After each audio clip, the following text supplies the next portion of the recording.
પંજાબમાં આવેલા પૂરની અસર સુરતના ટેક્સટાઇલ માર્કેટ પર પડી। પંજાબમાં આવેલા ભયાનક પૂરના કારણે સુરતના ટેક્સટાઇલ માર્કેટ પર સંકટ તોડાઈ રહ્યું છે।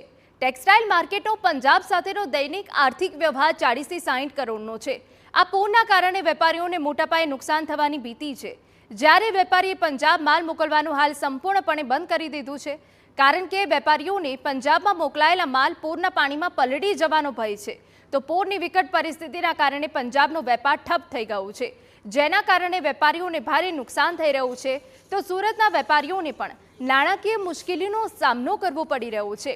વેપારીઓને આશા છે કે પરિસ્થિતિ ઝડપથી સામાન્ય બને, જેથી વેપાર ફરીથી શરૂ કરી શકાય। जो हमारा माल यहाँ से गया हुआ है, वो माल कब मार्केट व्यवस्थित होंगे, सुचारू रूप से चालू होंगे, उसको कितना टाइम लगेगा, वो भविष्य के गर्भ में है। वो पैसा हमें आने में तक लेट हो जाएगा, क्योंकि वो अगर माल हमारा समय पे बिकता है तो वो पैसा आता है, तो हम आगे की सीजन की तैयारी करते हैं, चाहे वो दिवाली के बाद की जो भी सीजन है, तो उसको तकलीफ आएगी।